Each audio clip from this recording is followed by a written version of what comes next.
and refrigeration needs. Located at 170 Guerrero Drive on Picanel Road in Tamuning, call Johnstone Supply today at 671-649-0581. That's 671-649-0581. Open 8 a.m. to noon and 1 to 5 p.m. Monday to Friday. Open Saturdays from 8 a.m. to 12 p.m. and closed on Sundays. Stay cool with Johnstone Supply. When I was a little boy, all I wanted to do was get old, and now I'm old. All I can think about is where can I use my senior citizens discount? And the answer is Ganya Shopping Center. All day today, guys.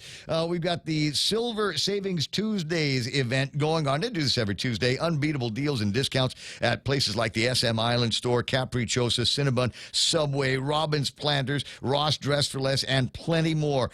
Check it out today, only at the Agana Shopping Center. It's Silver Savings Tuesdays. Go today. Rediscover talk radio here. It's the Ray Gibson Show.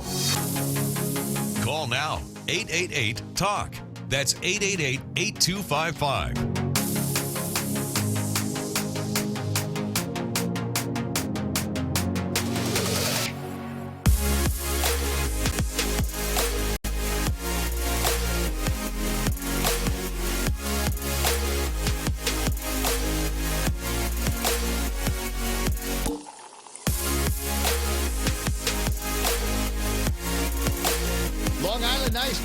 I'll take two. You heard that?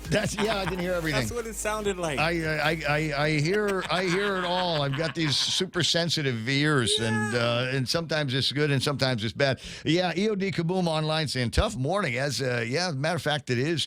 Facebook feed seems to be suffering right now. The YouTube feed is back up, but that'll be the third time that it's been back up here this morning. So you might have to do what I know. Some of you are like, no, but I can't. I have to be near the Ray Gibson Show at all times. There's any speaker anytime, any screen anytime, and notwithstanding any of the issues right now, just remember that there are all kinds of places where you can pick up the feed. Facebook Live, YouTube Live, thepoint.gu. There is rumble.com. Xstream should be up right now. And download the app. If you have not got a copy of the 93.3 streaming app, get a copy of it, because you will be able to hear the stream and likewise should be able to catch the video of it as well. Because we stream to that all the time. I think use the code Gibson and it's free. Yeah, it's totally free. Yeah. There might be a thing in there that allows you to go and reach in. Every time the stream drops, I know it's like inside baseball stuff, but every time the stream drops, because it's so rare that it does, I wonder what else is going on out there in the world. Are there global things? Is there something that is impacting? Is a shark biting the fiber that brings the interconnectivity to Guam? Not sure what it is. Maybe it's something in the back office just needs to get reset. That's fine. 8:15 on the Ray Gibson Show. A bunch of stuff still to talk about this morning, up to and including an interesting story from Axios about how the higher prices of virtually everything is impacting the restaurant business. How many times have you gone out to eat someplace and you take a look at the menu and you look at the prices and go, wait, hold on. It was cheaper in December, and it was cheaper a relative term because the price had gone up from somewhere in the course of the last couple of years, and consumers are seeing much higher prices these days. What is the impact being on the restaurant game? People still going out and eating because nobody likes to cook. We gave that up after COVID when we were forced to, cook all our meals by ourselves. And so lots of people eating out, but the cost of goods has gone up so substantially. Cost of hiring people has likewise gone up substantially. And we'll talk about the impact a little bit later on. 8:16 is on the phone. The Jones Act. Oh, no, Jonathan Savaris. Hey, Senator John Savaris on line. Buenas and Havaday. How you doing there, cuz? Good morning. Havaday. I'm wonderful. I just wanted to call in and say good morning to everybody. Check in with you, Ray, because of course I haven't seen you since last week, right? Actually, I saw you Saturday. Yeah, it was at Frank and Mary's thing. And then you disappeared, and I was like, man, I didn't get my weekly picture with Ray Gibson. So as I say, I got a better offer and had the opportunity to spend a couple of hours in my favorite front yard / backyard at Uncle Carl's place. Oh, I went up there and I was a little too late. By the time I pulled up, most of the cars were gone, and I was like, oh, shoot, man.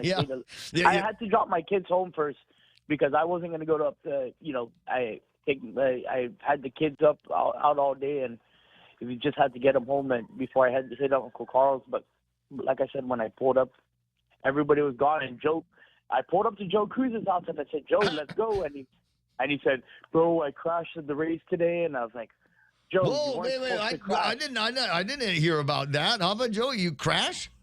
Are you injured? I haven't seen you limping around the radio I crashed station. 3 times, and then I got a flat tire, and I walked all the way from Channel 10 to Leo Palace crying. No. Yes. That's not a short said walk. Well, I didn't cry, but yeah, I did walk. That's just an excuse. It wasn't a good enough excuse not to go to That's Uncle why I Carl's didn't house. talk about it, Savaris. All right? Thanks for bringing it up. That's not a short walk, by the way. Did you go through the boondocks? Yes, I did. And I pushed my bike, and it was flat. Do you have lepto? Did you get No, our good friend No, leptospirosis? I'm still alive, man. I showed up to work. I know. So you didn't win? No, who I won the did not jackpot? finish. DNF. DNF. So who won? Justin Chinana, the guy I beat last year.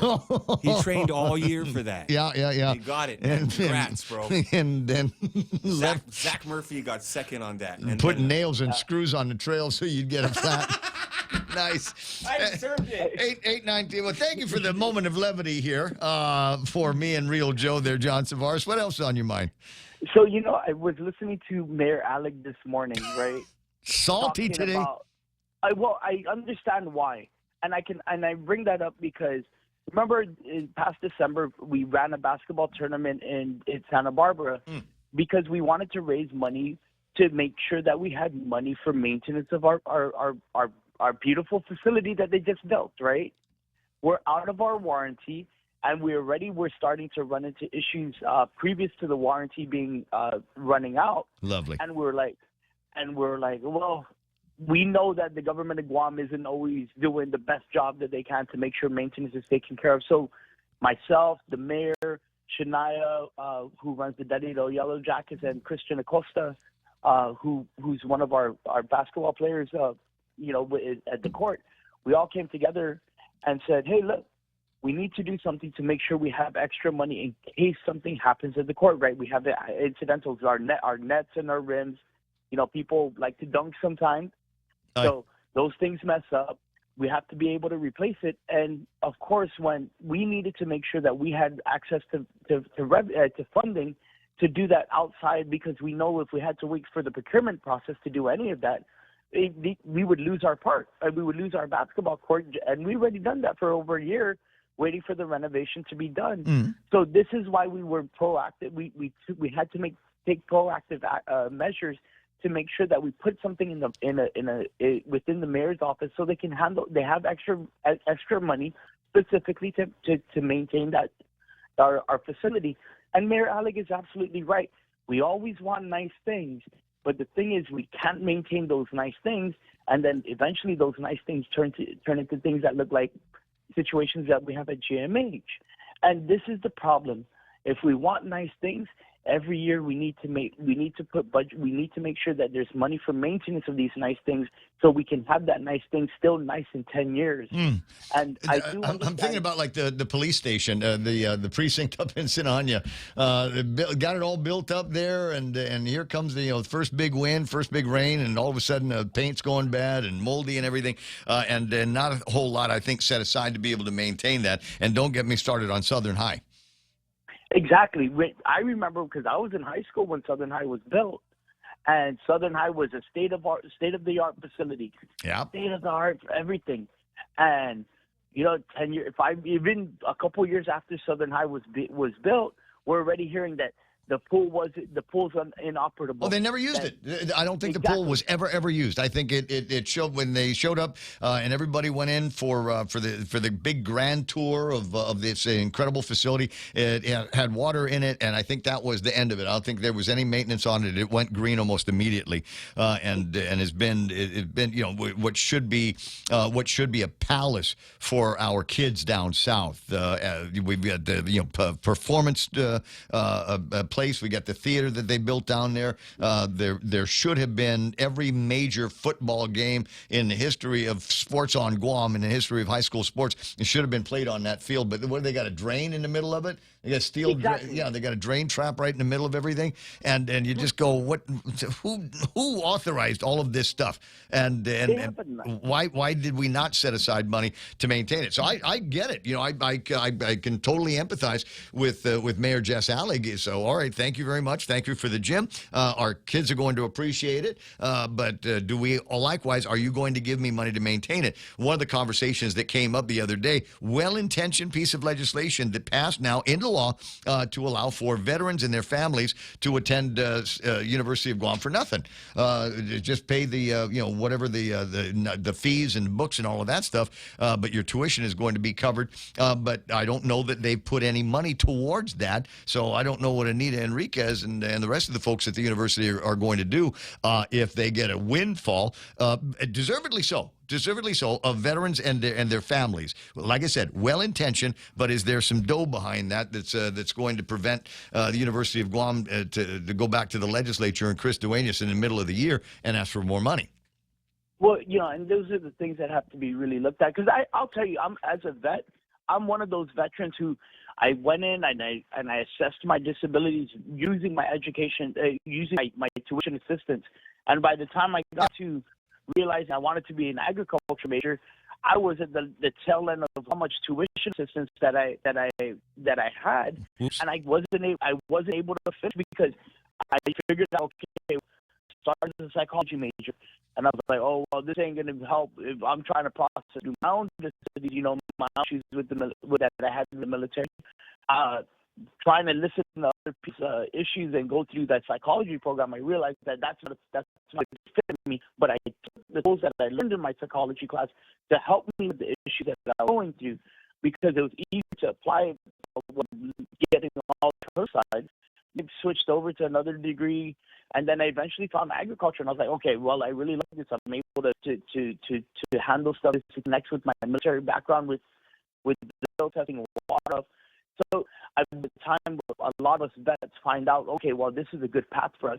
We're at the tail end of our tuition assistance, and this is a one of those stopgap measures that would help us to do that. You are right. There wasn't an actual dedicated funding source, but come on, University of Guam have they have money there.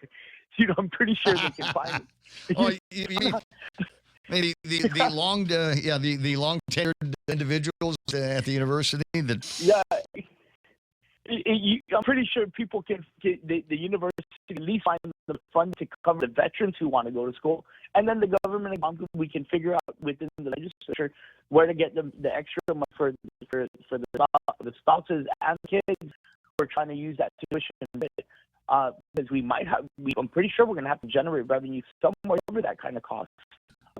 This is things that happen in California. States have adopted for funny. I've known about something like that in California, Texas. That if you're you go for free, because we are on a income, and that actually helps to get out of that the systemic problem where graduate kids from college, No, as I said, totally well intentioned, but there might because they ain't gonna, they're not gonna take any salary money away from the people in the university, so they're gonna have to take out any one of the things where the kids are going, well, you know what, for what I'm paying in tuition at University of Guam, I might as well go to UA or UW or San Francisco, and the tunes out there can get kind of reciprocated and pay in fees, kind of thing. And you know what happens when you get these kids and they leave town? Sometimes they never come back. So we've got to be very about how to treat our institution, higher learning, and the ability for kids. What I want to look at is how some might do with their seeing in my scholarship. They send students, they send kids out to go study work. And what they do is they give them some grant money, and then there's either payback or a requirement that they have to go to fulfill the obligation to earn that grant money that they receive from the student. That's something that we should do to entice our people in Guam who are studying in the state, who want to come back home. They don't know how to have a job. But if we use this chicken assistance program, like my did, then we can get our labor back here. I hear you talk about it all the time. People are leaving all the time. We need to do this from home, and we just set up and go to the school state to come and those institutions. Then put them on a work requirement, give them a salary, and then they're back here with their family. The likelihood of them staying long term is high. But we feel, obviously that's going to take a whole lot of work over at the legislature and at the University of Guam to be able to put those programs together. We've had them in the past where, you go off and get an education, you come back, and then you contribute back to the there are people. In fact, possibly that you be working one of them if you elected in the third night legislature. There are those programs to be able to entice kids. You come back better than when you have. But the president my that should have been first. We should have everything that we needed in forwards conversation about everything. There are numerous places in the government in Guam that are lacking. Thank God we got the sunsets and the sunrises and the beautiful beaches and the warm and incredibly resilient people here. But is that going to be enough to keep people in with staying on Guam for the rest of their lives, as you have, as Charlie is going to end up doing, as Real Joe is going to end up doing. 8:29 in the morning. Bro, I'm going to let you run. I'll talk to you later. You guys have a great day. Yes, hey, and if you're free Saturday, Joe, my fundraiser up at Uptown in Jigo, Joe will be behind the mic again. And then we have Uncle Daniel De Leandro on stage. Hey, nice. Wait a second. So don't you have something this week? Don't you, like a weeknight? No, it's Saturday. Yours is Saturday. No, that's Mateo. Mateo's got one.